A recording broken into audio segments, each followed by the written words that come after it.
Vamos ler com a ajuda de Deus e a guia do Espírito Santo a palavra que diz respeito à oração de Paulo pelos Efésios, capítulo 3 da Epístola aos Efésios. Efésios 3, versículo 14. Vamos ler então com a ajuda de Deus e a guia do Espírito Santo. Por causa disto me ponho de joelhos perante o Pai de nosso Senhor Jesus Cristo, do qual toda a família nos céus e na terra toma o nome, para que, segundo as riquezas da sua glória, vos conceda que sejais corroborados com poder pelo Espírito no homem interior, para que Cristo habite pela fé nos vossos corações, a fim de, estando arraigados e fundados em amor, poderdes perfeitamente compreender com todos os santos qual seja a largura e o comprimento e a altura e a profundidade, e conhecer o amor de Cristo que excede todo entendimento, para que sejais cheios de toda a plenitude de Deus.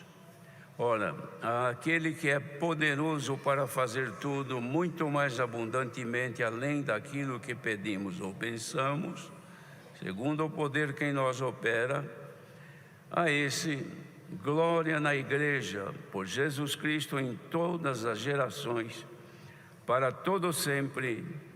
Amém.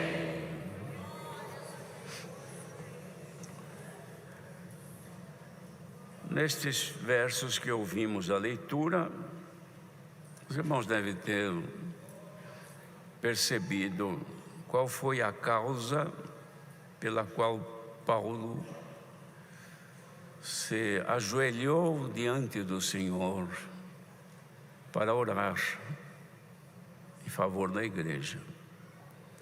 Porque toda petição, toda oração, ela tem uma causa, tem um motivo. A pessoa, quando vai orar, é claro que muitas vezes, considerando a bondade de Deus e a nossa fragilidade, nós não temos nem coragem de pedir muito, mais de ser gratos, de agradecer ao Senhor, do que estar pedindo tanta coisa. Mas aqui a finalidade, a causa que ele faz o pedido, era justamente para que naquilo que ele havia falado com os irmãos antes, no primeiro parágrafo deste capítulo, ele fala sobre a vocação das pessoas que viviam em Éfeso e também em outros lugares, que não era de origem gentia, eram pessoas consideradas como gentios. E Paulo tinha o dever de anunciar-lhes a graça, mostrando a eles a revelação que o Senhor Deus havia dado para que o povo conhecesse Jesus Cristo de fato, não somente como uma lenda, mas como vivo, que de fato era, estava vivo e está até hoje, apresentando para a salvação do povo, redimindo-os, tirando eles da iniquidade e da condenação em que viviam. E ele então explica aqui como era a graça manifesta primeiro aos judeus e também agora estendida aos demais povos, que nos outros séculos não havia sido isso manifestado a nenhum dos homens. Mas agora, através das revelações do Espírito Santo aos seus apóstolos e também profetas, era anunciada então uma união entre os povos, gentios que também passaram a ser co-herdeiros com o povo de Israel, a quem foi feita a promessa. E Paulo se sentia então no dever de anunciar a eles a salvação pela graça do Senhor Jesus. E ele dizia que, através do Evangelho, ele queria mostrar as riquezas incompreensíveis que estavam em Cristo e demonstrar para todos eles qual era a dispensação deste mistério, ou seja, o que estava oculto pelos homens que falavam de Deus, da lei, dos profetas e o próprio Moisés, que preconizavam a vinda do Senhor Jesus, mas não tinham noção de como seria a manifestação dele, que agora Paulo apresentava não a vinda, mas a passagem do Senhor Jesus com ele e depois a volta, que ainda vai se cumprir. Mostrando então essa dispensação misteriosa que Deus fez, que estava oculta com eles. E também até, irmãos, essa sabedoria estava escondida dos principados e potestades nos céus. Mistério oculto com Cristo em Deus. Mas agora havia sido revelado então, através do Espírito Santo, que trouxe esse mistério oculto com Cristo em Deus para o povo, através dos apóstolos, que Paulo sentia então em si ousadia para falar desta graça, ensinando o povo a se salvar através desta descoberta, desta manifestação misteriosa da salvação pela graça de Jesus, que chegou também a nós.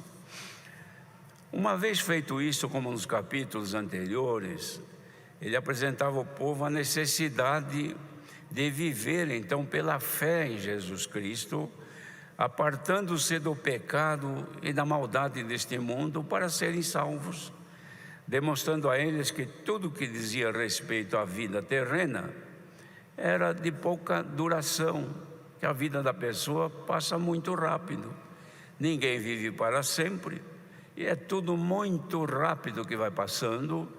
E se a pessoa não aproveitar este tempo da sua passagem aqui para alcançar a condição de conhecer este mistério que é a salvação pela graça em Jesus Cristo, a pessoa estará perdida para sempre.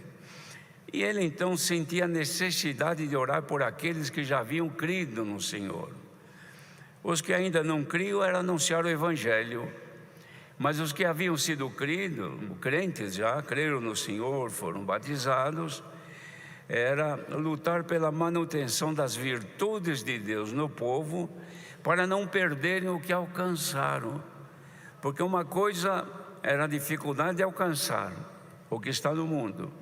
Alcançar a graça do Senhor Jesus não é fácil, porque isto vem através do dom de crer. Mas outra coisa é, depois de ter alcançado, manter-se na mesma confiança e fé para não perder o que alcançou. Por causa disso, então, esta é a causa que ele se ajoelhava diante de Deus, o nosso Pai, e também do Senhor Jesus. E ele orava, e falava daquele Senhor Jesus, dizendo que toda a família, tanto nos céus como na terra, tomava e toma o nome dele, Jesus Cristo, que é poder de Deus para a salvação de todos. Ele dizia: segundo as riquezas da sua glória, vos conceda, quer dizer, dê uma concessão para nós, sermos corroborados com poder pelo Espírito de Deus no homem interior. É concessão de Deus. Os irmãos sabem que concessão não é um presente definitivamente, é uma concessão diante das cláusulas que existem para que esta concessão ela continue. Falhando naquelas coisas que são explícitas, como um contrato, por exemplo, a concessão pode ser encerrada. Acabou a concessão, a pessoa não tem mais direito de uso, não tem direito de propriedade definitiva, mas tem o direito de usar enquanto manter-se dentro daquilo que é necessário para alcançar a concessão. A nós foi concedido o Espírito Santo, que é garantia que, se formos fiéis, então vamos herdar a vida eterna com glória junto ao nosso Deus. Isto é no homem interior, não é por fora, é por dentro de nós. Então ele disse: isso tudo é para que a irmandade daquele tempo habitasse pela fé, que habitasse nos corações deles pela fé, e eles tivessem alcançado raízes profundas na fé e na graça, que é o amor para com Deus. Nós não podemos quebrar isto, irmãos, porque se nós deixarmos que este amor para com Deus diminua, as nossas raízes se encolhem. Os irmãos, vejam essas tempestades que têm acontecido nestes dias, com ventos fortes. Quantas árvores grandes se via por aí, deitada com as raízes todas para fora. E também se via muitas árvores que quebraram alguns galhos dela, mas ela não caiu, ela permaneceu. O que segurou estas árvores? As suas raízes. E nós precisamos ter raízes nesta bendita graça, que é através do amor. Quem ama a Deus é amado por Ele, irmãos. E aí se aprofunda a nossa raiz. Quanto mais nós amarmos ao Senhor, maior será o amor de Deus manifesto em nosso favor. Ele dizia, e estou orando aqui, para que vocês possam perfeitamente compreender com todos os santos, com os demais, qual seja a largura e o comprimento e a altura e a profundidade. Aqui ele especifica, irmãos, 4 situações que nós precisamos ter para permanecermos fundados em amor, nossas raízes profundas. Então não é somente crescer na altura, crescer na largura, como esse prédio aqui. Veja, isso aqui cresceu bastante em altura, deve ter mais de 20 metros de altura.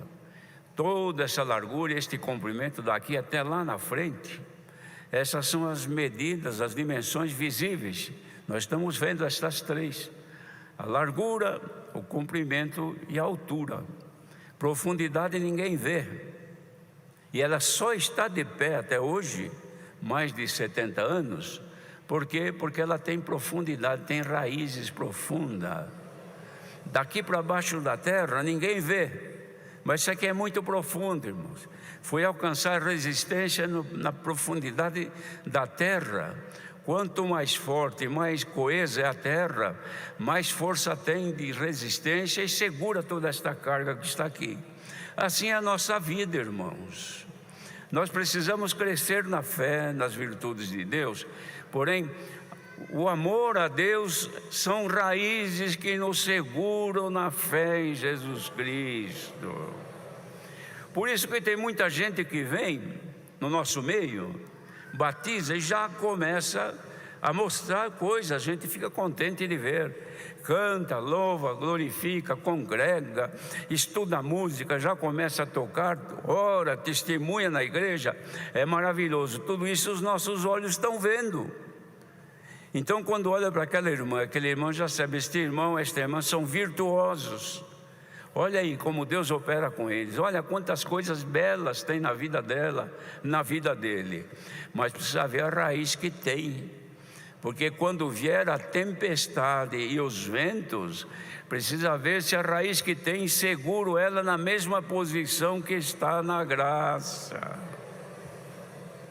Bendito seja o Senhor. E Paulo, preocupado com isto, ele orava a Deus e pedia que aqueles irmãos fossem a eles concedida a graça de serem corroborados com poder pelo Espírito no homem interior. Corroborados é confirmados. Confirmados pelo Espírito de Deus, não no exterior, na beleza do nosso rosto, do nosso corpo aparente, mas na beleza interior que ninguém vê. Mas é aí que precisa haver a confirmação do Espírito de Deus na vida da pessoa. E como é que ele confirma? Como é que ele corrobora? Ele nos ajuda, nos faz crescer na graça e na fé. Quando a nossa forma de ser, de viver, demonstram que de fato somos crentes em Jesus Cristo. A pessoa que creu no Senhor Jesus, irmãos, converteu. Converter é mudar de direção. Os irmãos vê, por exemplo, alguns anos atrás, os veículos eram todos a gasolina, o combustível era a gasolina. Ficou muito difícil, caro e assim por diante, inventaram então o uso do álcool. Mas para usar o álcool, não era somente pôr o álcool no tanque no lugar da gasolina. Tinha que haver uma conversão, uma mudança de princípios, uma mudança que pudesse, através de agora, esta nova fórmula, o veículo continuar andando. É esta conversão que nós precisamos, que acostumado com viver como era no mundo, agora nesta graça fomos convertidos. O nosso combustível agora no sentido espiritual é a palavra de Deus. E é o que nós vamos ouvir nesta manhã. A palavra de Deus, irmãos, para nós, ela é força que nos faz caminhar na graça. Para aqueles que são convertidos, os que não são, precisa converter, precisa mudar a forma de ser, precisa mudar a forma de falar, de agir, porque quando não tinha graça, andava no mundo, andava do jeito que todo mundo anda, cometendo toda sorte de coisas que a palavra de Deus não aceita, ela reprova. Mas a pessoa não tem conversão, continua fazendo igual. Mas tem crente que, uma vez convertidos, passaram a usar um outro combustível que é a palavra de Deus. Mas no decorrer do tempo, foram aos poucos se adaptando devagar, passaram a andar com os dois combustíveis, um pouco de gasolina e um pouco de álcool. Então o que acontecia, irmãos, naquele tempo quando foi inventado esta fórmula de substituir a gasolina pelo álcool, a pessoa punha álcool e punha um pouco de gasolina, o veículo andava, mas não andava mais como antes. Ele andava todo mal, o motor funcionava mal, na subida não tinha força, porque o combustível estava adulterado, modificado e não havia conversão. Quanta gente que só vai bem na descida, só vai bem quando tudo vai bem. Quando vem um lugar que precisa fazer um pouco de força, na vida espiritual, a pessoa começa a ter dificuldade, já não anda mais, já não congrega mais, já não tem mais prazer nas coisas de Deus, já não fica mais feliz em ouvir a palavra de Deus. E quando ouve que não coincide com a sua forma de pensar, é como um motor que começa a trepidar e não tem mais força. Deus que dê graça, irmãos, que os ouvintes desta palavra nesta manhã convertamos-nos, voltemos-nos a caminhar somente pela palavra de Deus